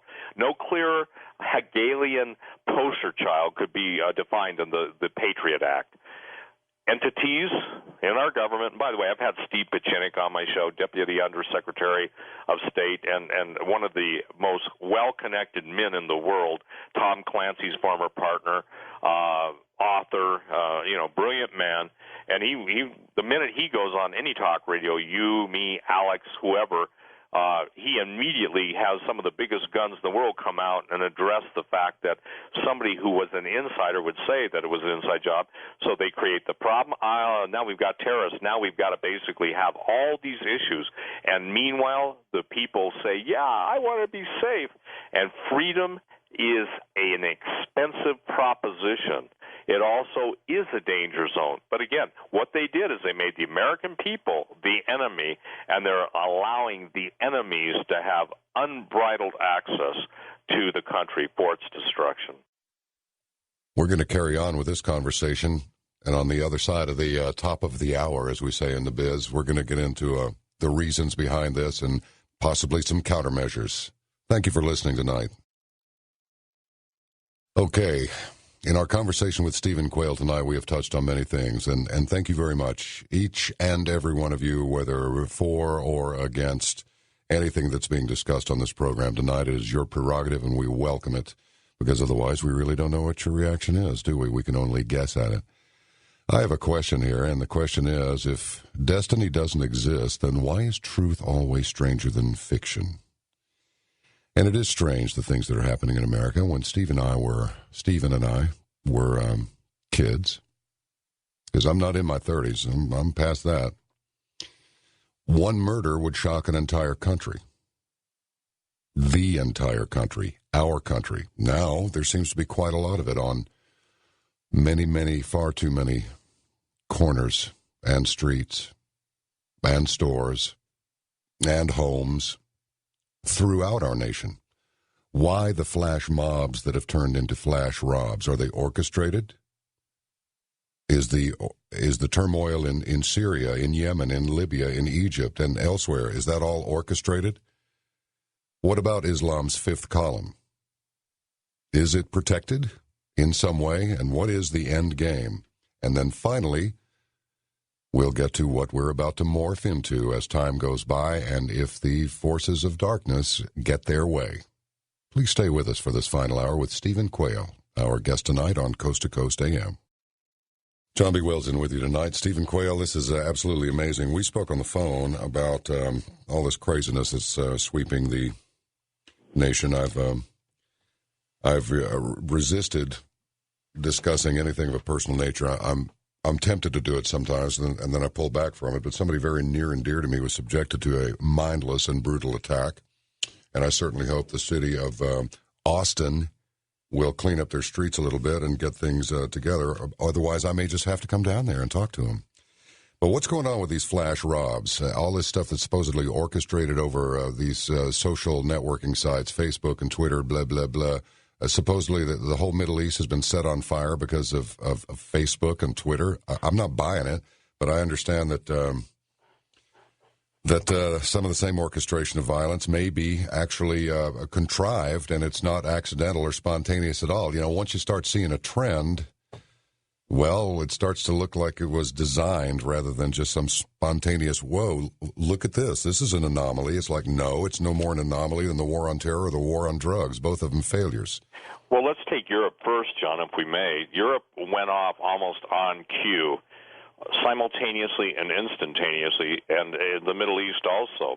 Now, all you got to understand is the United States foreign policy in the Middle East to define that obviously we overthrew Mubarak, and the rage that went on behind the scenes of the betrayal of the Egyptian government by our president and by our intelligence agency. I think what you need to understand is the social network sites were set up, not originally envisioned maybe by them, but funded by them in all their investments through their banking contacts. When you're dealing with the word terrorism, and people have to broaden their understanding of terrorism. For a lot of years, I wrote about terrorism, and again, my critics don't take the time to read some of the stuff I write, so I just say, when they've done what I've done, I'll listen to them. But the point is that terrorism is big business. When you want to upset a nation, you have obviously your people in country. You basically can throw a lot of money to buy a lot of allegiance. You develop relationships, and what the social networks have done has been to give instantaneous communication between the controllers and the people they control. the handlers and the operatives they basically position. So this thing is designed first and foremost in the Middle East to set up the general cataclysmic nation, or nature, not nation, but in the nations, the global chaos that the Illuminati demands, because their Latin obviously speaks for itself. Order out of chaos. What that literally means is the old belief systems, the old financial systems, the old every way that has been history to this point must be changed into the new global good, and I say that with tongue in cheek. Let's call it the global bad, that the Luciferians themselves basically see a world without God. And so all the Europeans that are emailing you or emailing me, look at what you've got. You are basically a secular continent. Look at what we've become in the United States. We've become not so much a secular, but an occult nation. Occult just meaning hidden. So the hidden hand of the intelligence agencies and the different, what I would call, pogroms to overthrow the existing power structures of the Middle East countries are very much orchestrated. And until you understand, and I understand, that these people make Dr. Evil look like the Three Stooges, and I mean that obviously he was a fictional character, but when you see that world domination, destruction, and control is the euphoria sought by those who have total human contempt for life, which, again, going back to my book Angel Wars, the basis of Angel Wars is to tell people this is what's going on behind the scenes. Look where it's headed. So I want to make this, and I think I said this to you in our first conversation, John, there is a supernatural evil hierarchy controlling the underlings, which are an earthly hierarchy, who have willingly given their power unto the beast, who have yielded that which God created them with. They have yielded, given their power over to Satan. And so it's why do people welcome demon possession? Because they believe they're going to get power, not knowing that that power they yield to will ultimately consume and destroy them. So whether it's Twitter, Facebook, any of those social network sites, the point is that it is an instantaneous communication method to activate cells, groups, or organizations to what the cells, groups, and organizations have been paid, prompted, and educated to believe. And so that's what's going on. It's going on in this country, yet to go on in this country. And flash mobs, I mean, how better can you communicate? You instantly text message somebody and say, meet us at McDonald's, we're going to rumble, or whatever the place might be. I'm not suggesting that. I'm just saying, for instance, there have been cases where 50, 60 youth decide they want to beat up somebody. Or if you've seen anybody seen the McDonald's beating tapes on YouTube, I mean, we're talking brutality. How about police breaking into the home in Arizona of a Marine, a veteran, and the guy's murdered in his own home? And it wasn't even, it was baseless, it was senseless. Or kids tasered to death, or people who are exercising their First Amendment right in Quartzsite, Arizona, being physically hauled out of the town hall meeting. This is by design. I guess the only answer I can give you, John, is it's all by design. The global chaos must come. Everything that has been must be destroyed. So from the ashes of the phoenix in this case being the old world civilization based on obviously the acknowledgement of God, the acknowledgement of moral accountability. So you get rid of all morals, you've got no accountability. It's eat, drink, and be merry, for tomorrow we die. And if the PETA, the people for the ethical treatment of animals, don't get what's in store for animals, they better start looking into this whole thing that I'm talking about. By the way, I'm getting emails, if I might just say this. My book is not available on Amazon or any of the bookstores. You can order it by calling my store at 406-586-4840. That's 406-586-4840. And I'm just getting emails, John, so I'm having to get that out. Or you can go online and order it. But please do. It's a fabulous book, Stephen. It really is. Well, I think what it does is it answers a lot of questions. And by the way, I think what I can do that a lot of people fail to do is put it in the bigger context of how this stuff relates. Would you say that's a fair statement? Yes, I would. And you know what? I fancy myself a rational man. I mean, I'm human, so believe me, I'm fraught with flaws. But here's the thing. I'm almost tempted to say that as one rational man to another, Are you asking me to believe that people willingly succumb to a worship of Satan and these people are in high places? I know we're discussing this, and I think the answer is yes, but I just need to hear you say it again, because something like this to me is unimaginable. It's just ridiculous. Why would you do such a thing? Because you're promised some great reward? Doesn't everybody know that, well, that Satan screws you over in the end after he enables you to cause a bunch of damage, then he bites you? I mean, that's what I've observed. You have to say, my answer is yes, and I build that case historically. I build it on myths and legends. I build it on oral tradition. I build it on technology. Look, even the transhumanists that are some of the smartest men in the world, okay, and women, they're making it clear. For instance, Ray Kurzweil, a wonderful man, brilliant man. I mean, but when you talk about age and you talk about spiritual machines, and then I got to tell you, I don't know, have you seen the new Transformer movie? I have not seen it. I've seen the trailers, though. Yeah, it's pretty serious. It's astonishing. It's so well done. Okay, this one is so good. But basically, you have spiritual machines. You have and I got to tell you something. It is probably, in my opinion, by nature, I have a degree in film and television, motion picture, still photography, anthropology, minors in that, and art history. But I got to tell you, that's a fabulous book. A fabulous book. It's a fabulous presentation of what I talk about in my book. The absolute, the portrayal of good and bad. Okay, you've got good and bad machines battling with moral consequences and moral decisions and choices. It is so up to date and so timely.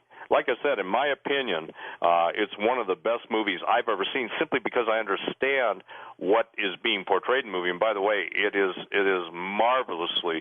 Michael Bay did probably the best job of directing, in my opinion, of any movie I've seen in a long time. And I had to take history of the cinema classes until I could recall everything from Birth of a Nation forward. So what we're seeing is the personification of the spiritual realm, John. And see, that's what most people can't understand. They cannot understand the sinister nature of the war that's against them. So since they don't understand it, they dismiss it and are destroyed by it. Understood. Well, there's another one out there that touches on something I'd like to let's just go. I don't call it ADD. I call it MAC. That's multiple attention capability. So let's do that. You're a prince of a man to suggest that. I'm going to tell my wife that. The Battle LA. I saw that recently, and of course the weapon is attached to the invader's arm. Do you, as these genetic and these human modifications take place in future, however long that'll be, 10 years, 20 years is a drop in the bucket.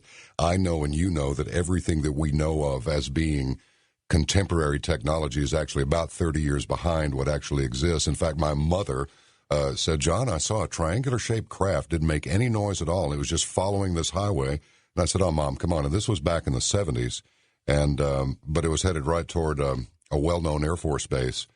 And moving absolutely soundlessly. So I'm jumping around here, but it's like, is that what's in the future? Are we talking about androgynous creatures that have weapons built into them that are cloned, much like the things that are taking place with the chicken that we eat in some cases? Well, yes, and it's fascinating you would bring that up because let me share this. In the world of special operations, and most people don't understand this, and this was told to me by people in that realm. One of the gentlemen who I respect and admire the most in my life made a statement to me. He said, Steve, in my world, things do go bump in the night, but he said, we know how to bump back. Over the years that we were friends, and we no longer talk, not because we're not friends, but just because of the nature of who he is and his position in the military and stuff, the thing that was fascinating to me, when he would talk about the weapons, may I give you what a four-star general said? Sure, absolutely. The weapons are thousands of years in advance because all we do is try and control the technology that existed in the past. This is something that most people don't understand. Let's take the nation of India. They have a history in the Mahabharata and a lot of their Vedic texts of wars that are absolutely right out of the future. Zachariah Sitchin wrote a lot about, wars between God and men, but the ancient Vimana, the flying machines, the high-energy weapons, some of their statements, weapons with the power of 10,000 suns. We're talking about ancient technology that is so far advanced, and in a lot of ways it's nothing more than angel technology, because this is what's hard for people to understand. They accept Hollywood's demons as being the brilliance of fallen angels. Fallen angels don't usually possess human beings. A demon is a disembodied spirit. The Book of Giants and the Book of Enoch teach that the demons were the spirits of the giants who were killed. So they have supernatural intelligence, they have supernatural understanding. Believe me, they know history, and they can quote the Bible better than most pastors, I'd say probably than any pastor, because they know what's in it. But the thing that I want people to understand is this. To my knowledge, and I'm saying this, to my knowledge, I've read thousands of works or quotations from them. That's probably even an underestimation. But to my knowledge, there's nothing that has laid it out like I've laid it out in Angel Wars. Because how does all this stuff fit in? And by the way, I want to make this claim. Most evangelical Christians will not receive what I've written in my book. So for people to be easier, I'd say anybody who genuinely wants to know about ancient civilizations, about giants, about fallen angels, mythology, and how it all relates to the destruction of all human life and how it's being implemented would do well. This is an exercise in a primer. It's kind of like, I would say, a life assurance policy. It helps to deal with the fear. Now, I would bet your mother wouldn't be afraid if she saw another TR-3 because she's already seen one. You know, the triangular-shaped aircraft. They're silent, they can hover, and they can cloak, just like the Klingons.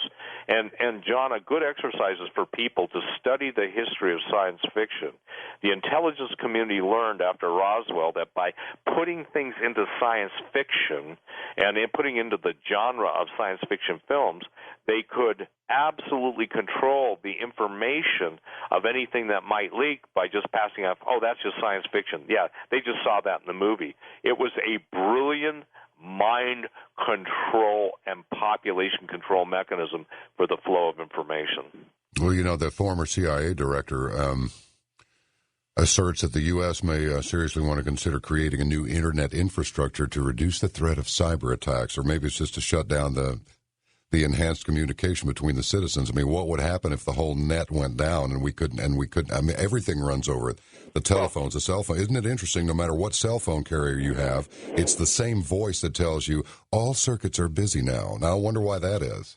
Well, first of all, it will happen. The Bilderbergers in their latest meeting, that was their number one concern, that people are finding out too much information. So I would encourage everyone, the most important things that they found on the Internet, to make hard copies. It will go down under martial law. And let me just spell this out for people. The Internet will go down. The cell phones will cease to operate. Anybody who's been in an area where the cell phones have been interrupted during a natural disaster. By the way, on my website, stevequayle.com, STEVEQUAYLE.com, I encourage everyone who's concerned with that to get a satellite phone, because the satellite phones will stay up as the last line of communication.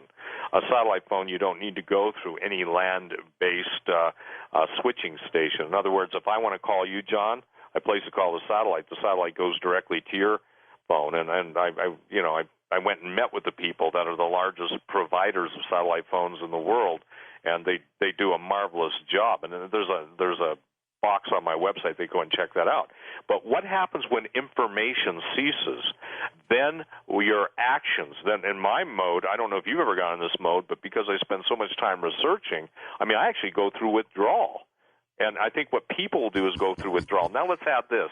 People who are in social networks, who are on Prozac or who are on any type of maintenance drugs, and then they can't make a call, they can't control their anxiety, anti-anxiety medication, excuse me, that's all by design. You know, it's interesting, when you and I were talking on the phone the other day, you'd call me on my mobile, and that was an interesting phenomenon when all of a sudden I've answered Steve's call on my handset, and yet the telephone on my hands-free is still ringing. We're going to come back and talk with Stephen Quayle some more, and let's discuss countermeasures for our protection. Or shall we just write it down like Slim Pickens wrote the A-bomb down in Dr. Strangelove? Coast to Coast AM will return. I want to thank everybody for joining us tonight and staying up so late. It's not as late in some parts of the world, and in fact, it's tomorrow in some parts of the world, but thanks for being with us, and thanks for all your emails, kind and controversial as well. We're going to take this last break, and then from the other side of it, up to the top of the hour, we'll take some of your calls and cover a couple of other salient points. And again, thank you for being with us on this edition of Coast to Coast AM. We shall return. Stephen Quayle, author of his latest book, Angel Wars, Past, Present, and Future, No Flesh Left Alive. Maybe not, because if they hit us with everything that they can hit us with, it will be very much like, oh, it's just a movie. I know it's just a movie, but it's a good story. It'll be just like Battle L.A. It really will. The stuff that's out there now is we can't grab our pitchforks and our brooms and our shovels and our torches and march to the palace to force the king to abdicate. That's not going to happen. They'll have their sound guns up. They'll have their heat shields up. They'll have shock troops all over the place. We won't get anywhere near them. So what I want to discuss with you and with Stephen Quayle is, do we write it down until it goes off and then see what's on the other side, or are there some countermeasures we can take, and what are they? And I want to get to those just as soon as we come back, and we're going to take your calls. Thanks very much for hanging in there as long as you have. You are true troopers, and not of the storm variety. We shall return on Coast to Coast here. All right, wait a minute. So I told you I'd bollocks it up. Stephen, we're back. I think my brain's winding down. I know. I've run out of coffee. That's what it is. I need an energy drink, and then it'll really be a disaster. Well, I got to tell you, I just run on quadruple A adrenaline, so I don't need coffee. I need something to sometimes settle me down, and I thank those of you who have sent me emails telling me to slow down. I'm just grateful that people listen. I wanted to share this for the last time, John. My books are not available. I'm getting like a lot of emails, okay, saying, can I get it at Barnes & Noble? Can I get it at Borders? No. You can go on my website, Steve Quayle, SteveQuayle.com. Again, my last name is spelled QUAYLE.com, and then you just click on the big Q. It'll take you to the page, and you can call my office tomorrow. We have like normal hours, 9 to 5. For those of you who want to order tonight, you can order online. But my phone number is 406-586-4840, 406-586-4840. And leave messages. We will call back, and typically I just want people to know that when the initial response I've been getting back on this book is different than any other book I've ever written. People are saying, finally, you've tied it all together. I had bits and pieces, but until the time of the announcements that were public and what I would call the monster makers, the transhumanists, have brought this thing to, it's like God puts a time seal on everything, John, and now it's the time to put it all together. I even for the non-believers, people who don't want anything to do with religion, hey, I'm on your side. I would encourage you to get this book, Angel Wars, because if you've wondered about ancient history, if you've wondered about the lies, if you've wondered about the stuff with tens of millions of people seeing UFOs and how it all fits together and how the pyramids were built and all this stuff, it's not what they tell you. I came up with a statement. History is no longer what was. History is now what they say it is, and simply meaning that if you don't understand the truth of the past, you won't understand that history is repeating itself, and there's no difference in the power structure, the occult power structure behind the Nazis and their attempt at racial purity. Just understand now, in the elite, they want only their bloodline saved and everybody else dies. That means that as one Satanist wore on his T-shirt, and the guy actually had implanted horns, I ran into him, it said, "Christians, your time has come." So, ladies and gentlemen, I would just encourage you to learn that there is real information out there available, and it's only taken me like close to 35 years to put all this stuff together, so benefit from it and then pass it on. Well, it's a 438-page book. I mean, this is not a pamphlet. This is a well-written. And look, just so everybody knows, Stephen is not going to cut me a check for hawking his book. It's not. I'm telling you, I'm just grateful that you sent it to me, and it'll occupy a prominent place in my library, and I have over 1,000 books easily. I got an email here that says, okay, Stephen Quayle has my hair standing on end. Does he have any hope? Could you ask him? Well, absolutely. I believe that, and this is something that everyone needs to understand. All of us have limitations. It doesn't matter. The toughest man is still he can be felled by the smallest microbe. My answer to anybody who asks me that is, my hope is in the God who created me, the God who loves us, created you, created me. He wouldn't have spent so much time writing the book of Revelation warning us of what's coming if there wasn't a way of escape. In the book of Luke, it talks about pray that you might be accounted worthy to escape these things coming upon the earth and stand before the Son of Man. The thing that's different about Jesus doesn't say, hey, I'm just going to be another guy, I'm going to die and carry on. Jesus rose from the dead. He lives in our hearts by faith. He is a real figure in history. He is the power and the truth and the life of resurrection life. And so my hope is in the Lord. I'm not an easy believist guy. I came out of a total background of agnosticism and scientific empiricism. So I'm not telling people that, oh, just believe. That's a cliche that has no validity. But I think searching the Scriptures, searching for answers, and I believe this, that every single man, from the most vile, wretched sinner, I resemble that remark, to the most sophisticated intellect, can ask God, if you're real, reveal yourself to me. I don't believe that anybody in their human strength can make it through this, because we're not dealing with a human battle here, John. We're dealing with spiritual forces. And what's fascinating to me is that, number one, I think people can do something physically. I think they can prepare, I think, to the best of their ability, and the best way to prepare is to know what's going on. And there are practical steps. Stan Deo, who's a guest on on Coast to Coast with George a lot of time, his wife Holly, who's my webmaster, wrote a book called Dare to Prepare. I used to have one of the largest survival stores in the United States for a number of years, was one of the guys who started the whole movement 30 years ago. The thing is, she wrote a book called Dare to Prepare, and it's monstrous, 500 pages, but it takes in food storage and all these things. Food and clean water will be the most precious commodities in the world when it comes to daily sustenance. And again, I can only tell people that there are absolute steps to take. The first step to take, though, is saying, look, something's wrong, and it doesn't appear that it's going to be fixed. And let me share this. Lying political devils, and I hold them in contempt, who have screwed us up to this point cannot unscrew us. Those who have promised everything and cannot give what they promise, except they get their bonus, they get their deep underground bunker. As you and I speak tonight, John, to the millions of people around the world, the governments of the world know what's coming. They're preparing. The elite are ready to occupy their shelters, because just like the movie 2012, they have a plan to escape what's coming. They're not going to talk to us about Comet Elenin. They're not going to talk to us about Planet X. They're not going to talk to us about what's really going on in the Earth changes. They're not going to talk to us about interplanetary gravitational forces or solar storms that are coming. They're not going to tell us any of that stuff. Well, they reap the benefit of that knowledge. So I would say to people, what is your most pressing concern?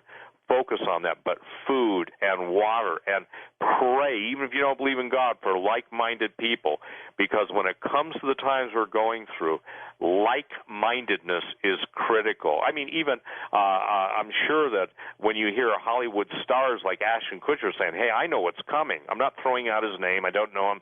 He probably wouldn't agree with what I'm saying. But the point is that, but you're seeing prominent people saying, I'm really worried, and I'm getting ready for what's coming because I know what's coming. So, ladies and gentlemen, there are too many hints out there, too many eyewitness reports, and I just believe that they said, well, I'll just sit back and do nothing. That attitude will obviously put you in the most dire of straits. How far off do you think we are? I'm not trying to put you on the clothesline. Just right. given. Well, I'm not a prophet. I tell people I'm only a watchman, and the thing that I see is I see that obviously from the feedback I get, and let me share this with people just so they understand. I don't know a lot of the stuff firsthand. All I can do is pray that God gives me 2 or 3 witnesses that are unknown to each other, meaning people who can validate stuff.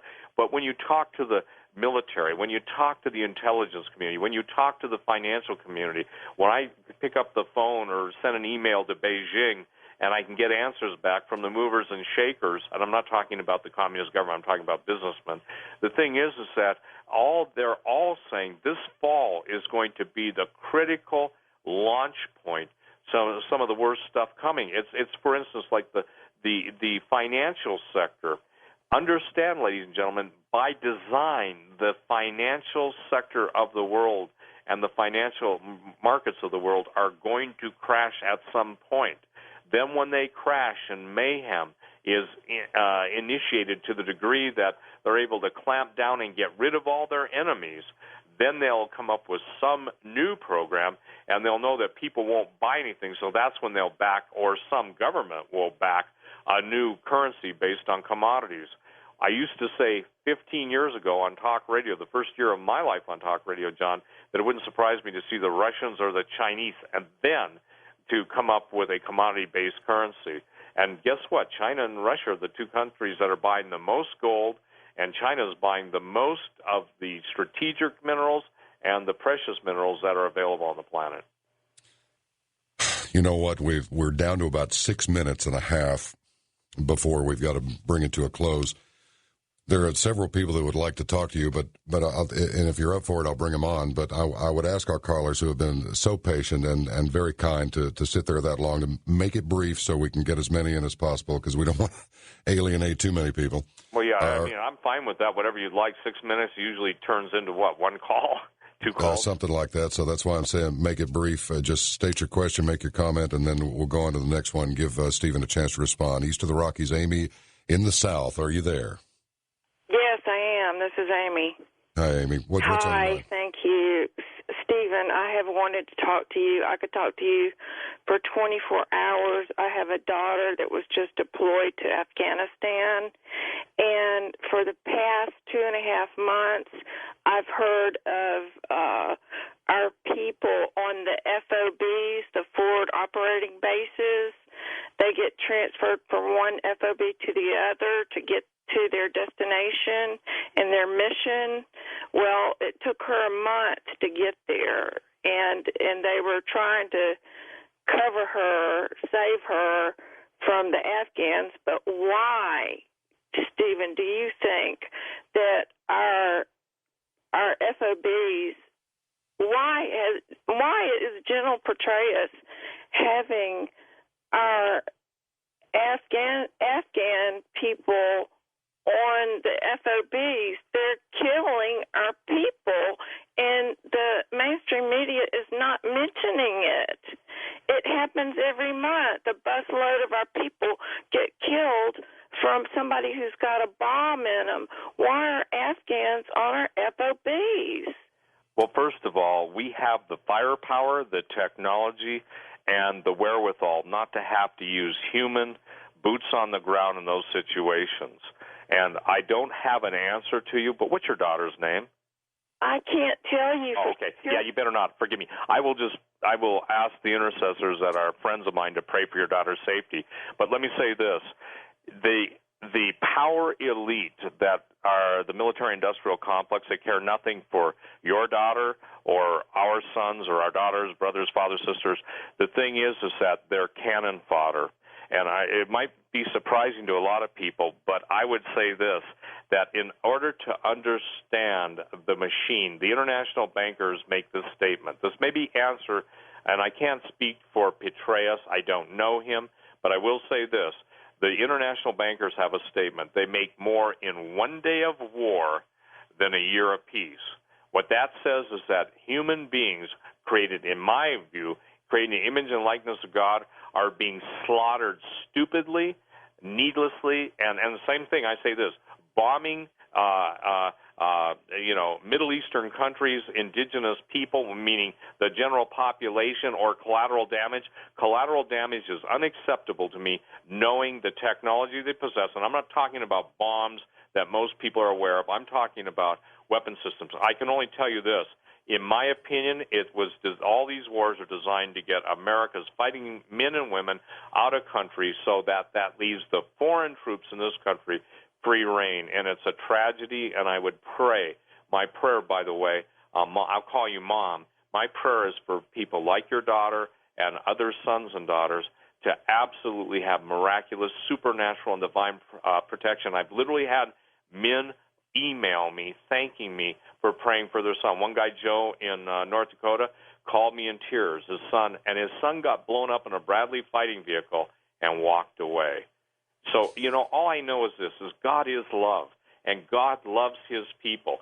These devils, and I use the devils, anybody who would put people in the way of harmless and needless slaughter to me, they're no different than Satan, because he seeks the same goal. So God bless you, Mom, and your daughter, though you can't tell me name, and I apologize for even asking that. But I pray that you get the answers you need, and that God will grant you his peace, and that God will grant your daughter his protection. I can't think of a better note. There is no better note to wrap this show up on, but the note of love, because it's much more powerful than the other side. Stephen, I can't tell you what a pleasure it's been to sit with you for these 3 hours. They've gone by awfully quick, and we've been all over the place. But what an absolute pleasure it's been. I'll tell you what.